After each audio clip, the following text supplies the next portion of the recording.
Айсен Николаев встретился в постоянном представительстве Якутии в Москве с героями России Игорем Юргиным и Николаем Соболевым. Профессиональные военнослужащие родом из Якутии в зоне специальной военной операции находятся с 2022 года. Офицеры имеют звание майоров, служат в 252-м гвардейском мотострелковом полку Забайкальского военного округа. Игорь Юргин, уроженец Алданского района, командир штурмового отряда, кавалер 2 орденов мужества, медали за отвагу и за боевое отличие. Николай Соболев родом из Якутска, командует мотострелковым батальоном, также награжден 2 орденами мужества, медалями за отвагу и за боевое отличие. Проходил службу в Сирии. Высшую государственную награду страны, звезду Героя и пистолет Ярыгина якутянам вручил лично министр обороны России Сергей Шойгу. Ну, каким трудом далась эта звезда. Это, очень тяжкий труд. да, это, во-первых, и потери близких, очень близких, и солдат, и друзей. Ну, это не только единичный подвиг, но это... И заслуга личного состава Да. тоже. Это подвиги и моих солдат в совокупности, моих друзей. Это и подвиги моего тыла, моей девушки, моего отца, всех родных и близких, кто поддерживает. Вот. Ну, то есть она далась очень-очень трудно, но заслуженно. Я очень сильно люблю свою родину, очень сильно люблю Якутию. Я называю свой дом это местом силы, когда я приезжаю туда просто от того, как ты прилетел домой. Да, Вышел там даже с самолета, воздух другой. вот этот воздух, да. Все по-другому, на самом Запах, деле. люди, которые окружают, северные люди, они намного отличаются. Дом, свой любимый, родной, маленький поселок. Я, все там люблю, каждый камушек знаю, где лежит. Я очень-очень сильно люблю свою родину прям. Какие чувства, я пошел, у меня улыбка с лица не сходит, я здесь как дома. Да, и родные, и люди все окружают. Здесь именно здесь вроде как будто маленькая такая родина, очень приятно.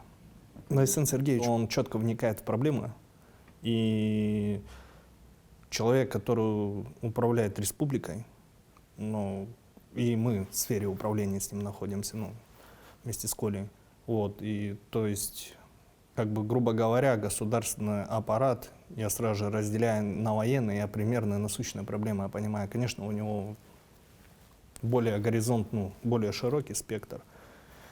У нас более узкий, поэтому понимание сразу сложилось. Прям он рассказал нам о своих, то, что он делает в республике, внутри для СВО, прям очень интересно было. На самом деле я даже многого не знал, то, что он нам рассказал. Сидишь там на фронте, ничего не видишь, как говорится, а тут прям гордость, молодец, если честно. Я сразу в Сирии приехал, мне дали месяц отпуска, хотя я говорил, что не надо, я поеду сразу сюда. Но мне сказали, отдохни чуть-чуть и давай потом. Настанет твое время, как сказали мне. И сразу к нему приехал. Мы там с Игорем как раз и встретились обратно. 2 майора и вместе, все время вместе? Все время вместе. Да, практически все время. Там, если где-то что-то, мы всегда вместе вообще. Много я по возрасту сам молодой. И у Коли также, и меня много кто из подчиненного личного состава.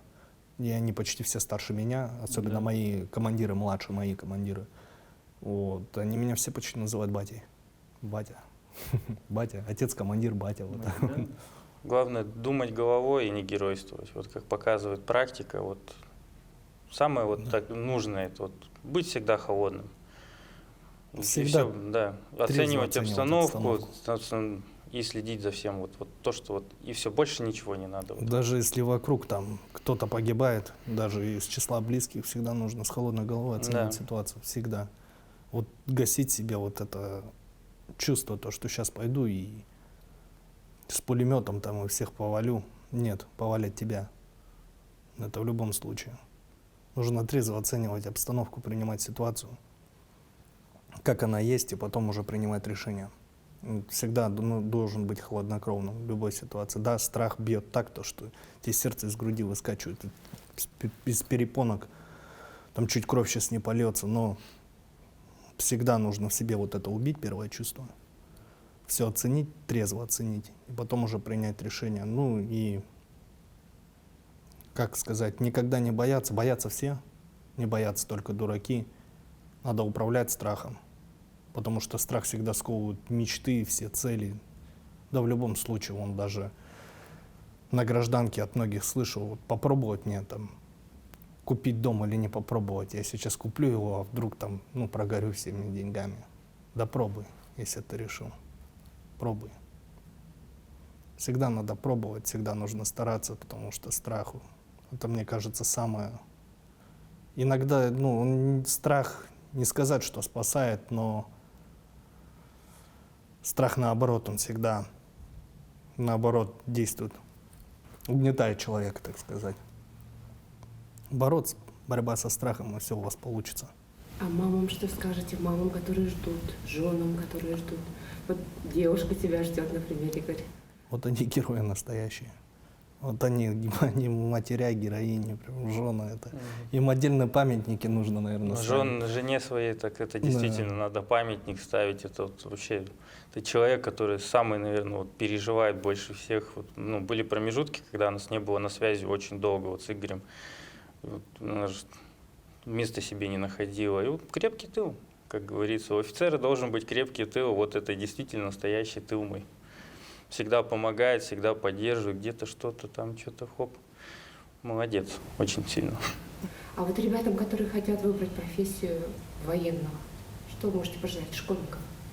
Самое главное туда осознанно идти, Да. на самом деле. Это очень тяжелый труд.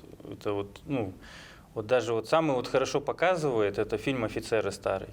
Вот как вот то, что вот есть такая профессия Родину защищать. Вот тяжелый очень фильм, и вот он показывает и действительную жизнь офицера.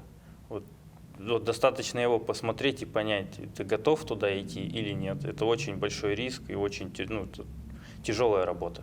Туда, как Служба. бы, если у тебя в крови есть, ну, то, что ты хочешь защищать, то да, твоя дорога. Потому что иногда бывает так, то, что и костями лечь надо за какое-то дело. Да. А, ну, на это нужен дух.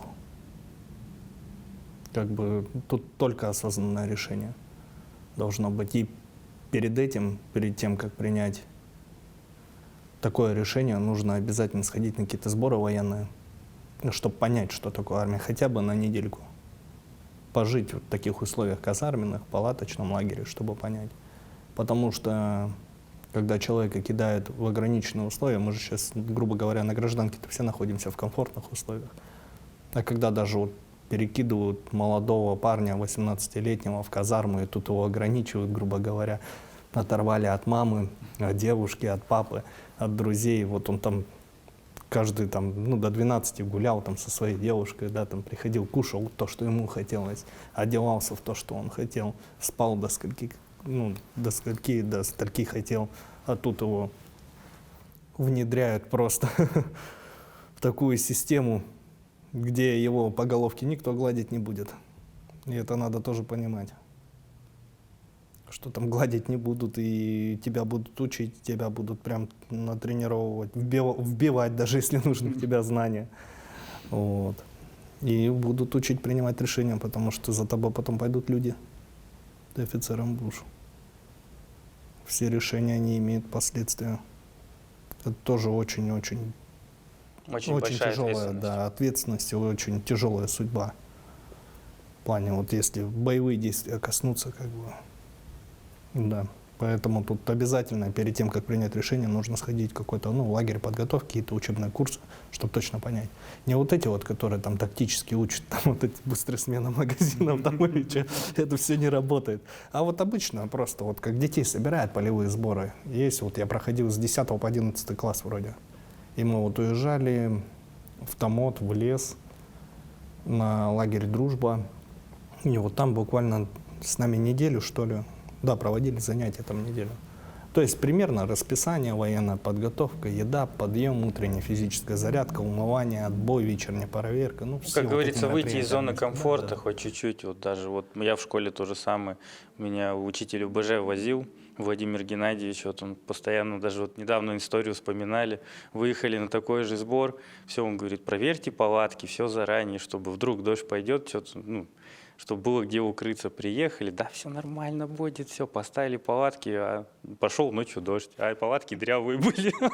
Мы звоним в час ночи: Владимир Геннадьевич, что нам делать? У нас тут, я ж вас предупреждал, говорит, ну, приехал в 3 часа ночи, привез палатки, выручил нас. Вот самое банальное даже, вот зона комфорта потерялась, уже не знаешь, что делать. Да, конечно, Кто вас можно. ждет? Если честно, мы даже Мы сами не знаем. понимаем, вот, ну, в нашей практике, вот именно в лице нашей армии, мы вообще первые. Вот. Есть, которые, к сожалению, были посмертные, а вот живые 2 майора, вот как Исаин Сергеевич сказал, 2 майора. Есть группа в Телеграме, 2 майора. Вот 2 майора. 2 майора, да, и вот у всех сейчас такой большой вопрос, что же дальше? Получили презент от главы республики. Что там написано, Николай? Берегите нашу Россию. Ну, это мечта детства на самом деле. Я знаю, что якутские ножи ходят в топ-5 вообще лучших ножей мира. И вот я как-то с детства мечтал, ну, я же ребенком был, не мог себе нож позволить. Вот, видите, сбылась мечта. Это все вот мне напоминает родину, а я безумно ее люблю, прям очень безумно. Берегите нашу Россию. Айсен Николаев.